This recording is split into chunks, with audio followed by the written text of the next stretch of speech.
There are tons of print-on-demand companies out there, but there are really only two differences that make these kind of companies stand apart. Yes, there's t-shirt quality, price, shipping, customer service, and all of those kind of things to factor in as well, but we're not talking about that because in terms of what we're talking about, that's the smaller, less important factor that you have to consider.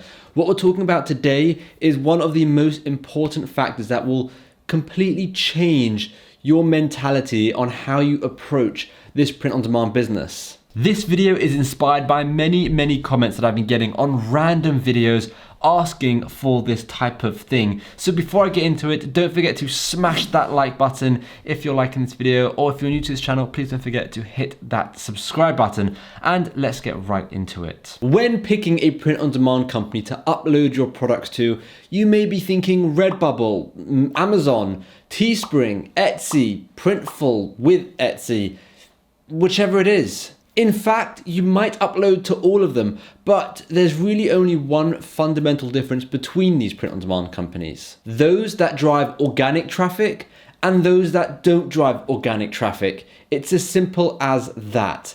Let me explain a little bit further. Organic traffic is free traffic that the company or website like Redbubble, for example, have sent to your product and then inevitably ended up getting you sales. Now, these sales shouldn't have cost you anything in money, time, or effort. The only effort was designing the t-shirt or whatever product you upload, but designing and then uploading the product. The act of getting sales and driving traffic, when it's organic, it's done entirely by the company. So you don't have to do anything. You can just sit back and let it work. I know this sounds absolutely amazing, and why would you even consider using another type of company that doesn't do this? Well, it has its issues and limitations, and that's what I want to discuss in this video. Now, when a company doesn't drive organic traffic, your sales are fully reliant on a few factors: how good you are at social media, word of mouth, sending traffic via ads, or anything. But basically, it's reliant on you to put the work in, put the effort in, and send traffic to that platform, rather than that platform just, having traffic already on it. That's the difference between organic traffic and non-organic traffic. I want to tell you the pros and the cons of both types of companies, and as well as that, I want to give you a list of the companies, ones that do organic traffic and ones that don't do organic traffic, so that you can clearly see who you're getting into bed with, which company you're going to be doing business with. Starting with the pros of organic traffic, well, free sales. Who doesn't want free sales? It's also quite targeted because most likely people have searched for a specific keyword that you've put in on your t-shirt backend, and that is how they found you. Now, there is a possibility that you've put random popular keywords in your t-shirt backend just to be ranking better, in which case it's not actually that targeted. But assuming you're doing the normal thing and putting the right keywords in, then it's actually quite targeted. The main benefit is the fact that there's basically zero barrier of entry for you to get into the business. You don't need any money to start selling on, a platform that drives organic traffic.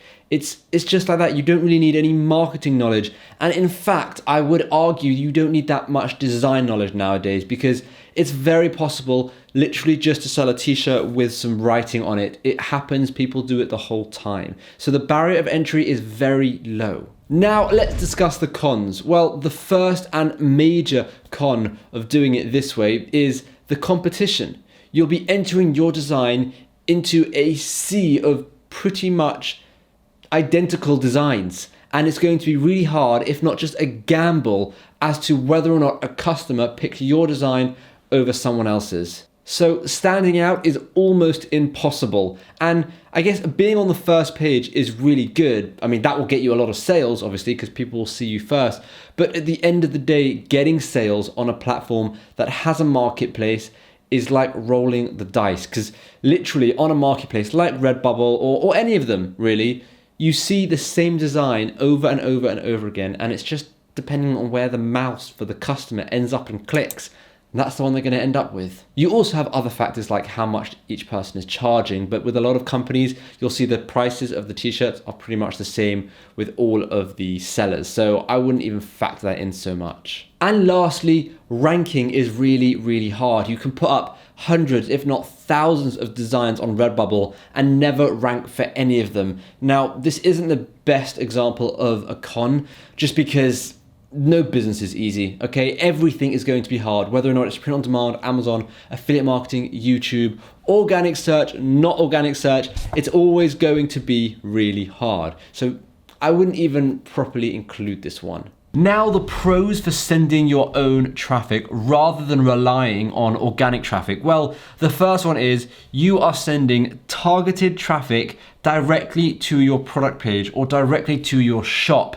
They don't see other competition. They see your design and your design only. So you don't have to worry about someone landing on your design and seeing 100 similar designs, right? If they like it, they will buy it. Another cool benefit is you have full control of the website you're using, depending on the platform. If you're using a platform like Xero or Shopify, or even maybe Teespring a bit, then you have full control of what your platform will look like. So you can do split testing on pages to see what pages convert better. You could try out different things. You can have reviews on the page. You can pretty much do whatever it is you want to do to increase the conversion rate when someone lands on your page and actually buys your product.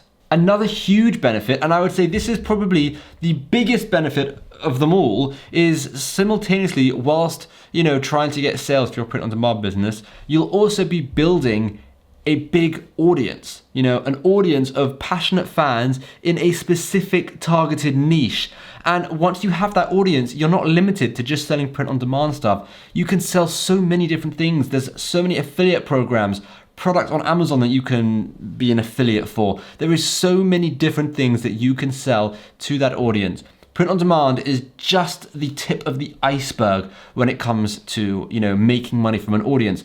So that's why I would say one of the biggest benefits is, besides trying to get sales, you are building something. You are building an audience, which is basically a business in of itself. And now we have to discuss the cons. And for the cons, well, I want to say this approach is time consuming. It takes time to actually get sales and it's really hard. However, I don't want to kind of say, this approach is hard, the other one isn't hard.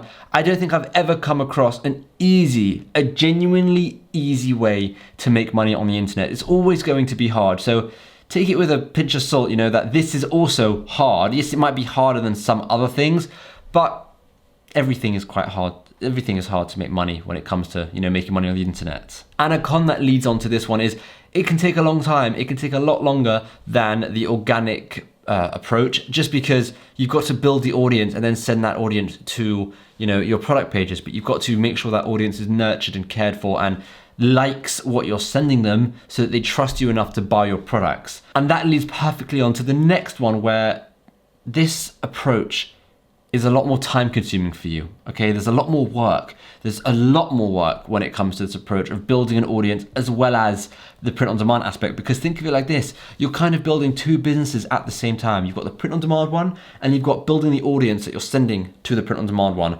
rather than just, straight uploading to a print on demand company and just sitting back and waiting for something to happen. That's the major differences between the two approaches. Another con is sometimes it can cost to do it this way. For example, if you're using Shopify or maybe even Xero, it can cost to have a website. Now, obviously there are platforms like Xero is quite an affordable platform. Shopify is a bit more expensive, but then you have free platforms as well like Motif and Spreadshop and Teespring. So don't worry, there are other platforms where this is free if you want to go down that route. I would recommend down the line paying for a platform, paying for a website, just because, for example, with Xero, you can do so many different things. And with Shopify as well, you can do a lot of different things. So there is so much more potential when it comes to split testing and adding stuff to your pages like reviews and pictures and videos maybe. Like there's so much more you can do. There are many other pros and cons of both organic search and non-organic search platforms. So if you would like to see that, let me know in the comments, because I didn't want to make this video incredibly long just going through the list of all of them. So let me know if you'd like to see a part 2 to this video, and I could do that. Now, I also just want to say, I know I touched upon it earlier, but this video isn't about the price and the quality and the customer service. And I said they're not as important as this, but you still have to bear that in mind. Like my video yesterday, when I kind of showed you how Redbubble are charging like this amount and Printful are charging this amount, you still have to factor in all of these different elements. I just wanted to make one video showing you the differences between a company that drives organic traffic and a company where you have to send your own organic traffic. And now I want to just quickly divide those companies up for you so you can see which drive organic traffic, which don't drive organic traffic. Organic traffic is companies like Redbubble, Merch by Amazon, Etsy, Teechip, TeePublic, Threadless, and countless others. Non-organic traffic, so websites where you have to send your own traffic to, are platforms like Shopify, Zyro, Motif, Spreadshop, Teespring, and again, many others as well. And like I said, don't get me wrong, other factors are important as well, like pricing and all these kind of things. But at the end of the day, you need traffic to get sales. So you have to make a decision. Do you want to run a business where you're driving that traffic or you're relying on someone else to drive that traffic? There's no wrong or right answer here. You just have to decide what it is you want to do. Thank you so much for watching this video. I really appreciate it. If you liked it or found it at all useful, please don't forget to smash that like button. And if you are new here, I've got tons of new awesome videos coming out, so don't forget to hit that subscribe button. And yeah, thank you for watching.